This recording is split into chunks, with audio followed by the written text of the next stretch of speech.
Thank you for joining us once again. This is the last segment from Foro Politico. In this segment, we're going to talk about this comment by the judge from the Supreme Court, Ruth Ginsburg, that she slammed Mr. Trump. She called him a faker.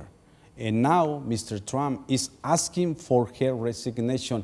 And I have to tell you also that some Republicans and Democrats, they're been criticized Mrs. Ginsburg because they said that she crossed the line. Mr. Figueroa, did she cross the line? A Supreme Court justice shouldn't talk about politics. They shouldn't mention any comments. What's your take? Anthony Scalia did it all the time.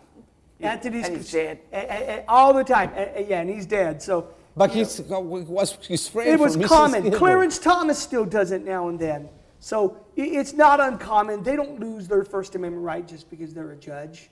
And they could still. But don't you think that they're crossing the line because this is the three power, the executive, the judiciary, and then the legislature? Not at all. Anthony Scalia, there's a long history, especially in this United States, when it even came to racism. One of the Supreme Court judges in the 30s was a Ku Klux Klan member.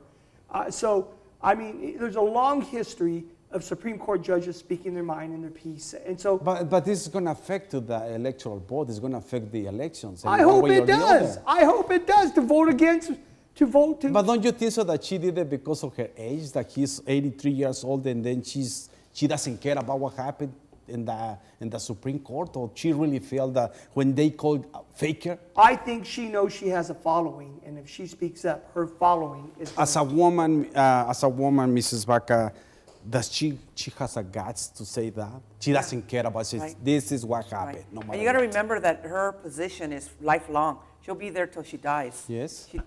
So she's not worried about being nominated or anything. She's not going to be censored. She's not going to be impeached.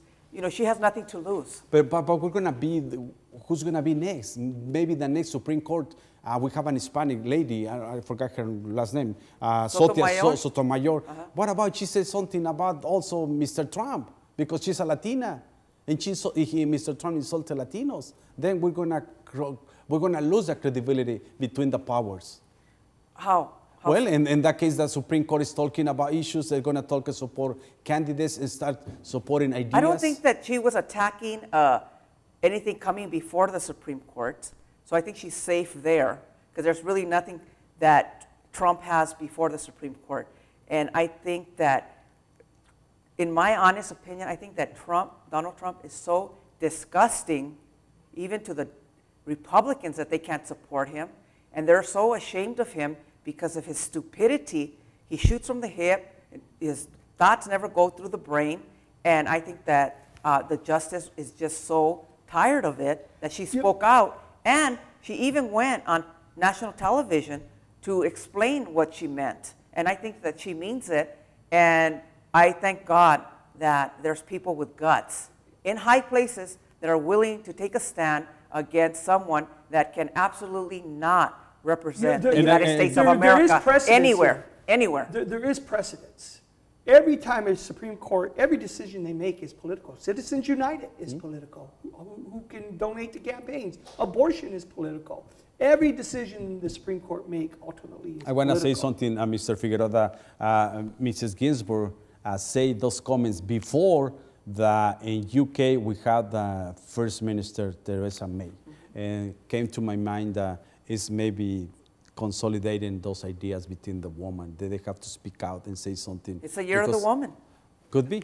We do not need yet. I know that you want it. I want to, before we finish that show, I want to ask you about Mr. Joe Arpaio. Since we have lived in this situation, a community that is divided in the African American and the whites, and also now in the Latino community, also we've seen these things very strong in Arizona State. And you said that you've been speaking to Mr. Joe Arpaio. I think I called him a Nazi to his face. I told him he was worthless. He was a bum. He was a white supremacist. I have no, and that was my First Amendment right. He's an elected official. I'm speaking on his discriminatory policies as I explained it right 2 inches from his nose.